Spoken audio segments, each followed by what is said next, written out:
Dalam nama Bapa dan Putra dan Roh Kudus, amin. Bu Bapak, Saudari, Saudaraku yang terkasih, kaum muda, adik-adik, salam bantul kasih, berkah dalam. Kembali kita berjumpa dalam renungan harian. Hari ini Selasa 25 Mei 2021. Kita akan mengambil dari Injil Markus bab 10 ayat 28 sampai 31. Setelah Yesus berkata betapa sukarnya orang kaya masuk kerajaan Allah, berkatalah Petrus kepada Yesus, "Kami ini telah meninggalkan segala sesuatu dan mengikuti Engkau." Maka Yesus menjawab, "Sesungguhnya aku berkata kepadamu, barang siapa meninggalkan rumahnya, saudara, saudari, ibu atau bapa, anak-anak atau ladangnya, pada masa ini juga ia akan menerima kembali 100 kali lipat. Rumah, saudara laki-laki, saudara perempuan, ibu, anak-anak, dan ladang, sekalipun disertai berbagai penganiayaan, dan di masa datang ia akan menerima hidup yang kekal. Tetapi banyak orang yang terdahulu akan menjadi yang terakhir, dan yang terakhir akan menjadi yang terdahulu." Demikianlah Injil Tuhan. Terpujilah Kristus.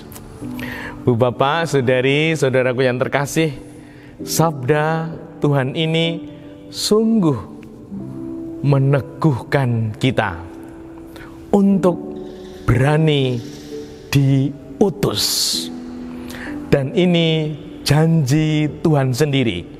Kalau kita mau diutus, Tuhan akan mengurus hidup kita, bahkan akan melimpahkan berkat untuk kita.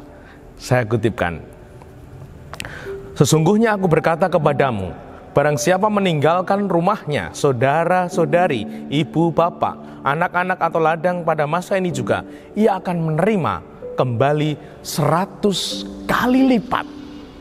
Wah, janji yang sungguh luar biasa dari Tuhan. Ketika kita berani kehilangan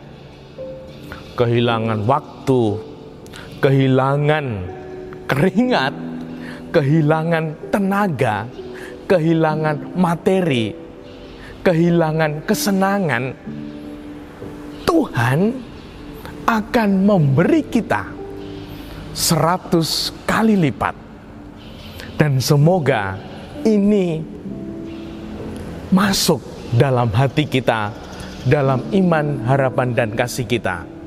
Karena Tuhan ingin, Tuhan mau sungguh bahwa kita hidup bukan hanya untuk diri sendiri.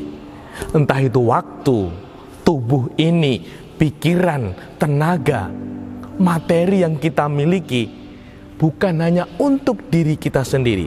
Ketika kita berani kehilangan, Tuhan, Gusti Orasari, Tuhan akan memberi.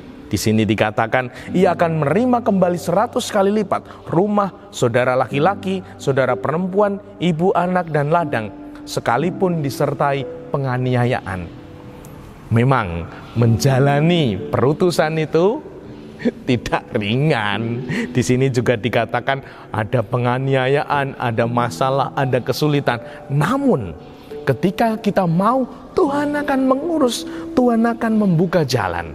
Dan semoga ini masuk sungguh dalam hati, menggurat hati kita, masuk dalam lubuk hati ini, sehingga sungguh tumbuh niat dan semangat untuk hidup menjalani kehendak Tuhan, bukan hanya kehendak diri sendiri, sehingga hidup kita bertumbuh, berkembang, dan berbuah.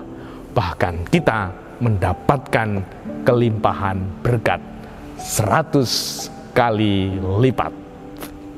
Dimuliakanlah Tuhan kini dan sepanjang masa. Salam bantul kasih, berkah dalam Bapa, Putra, dan Roh Kudus. Amin.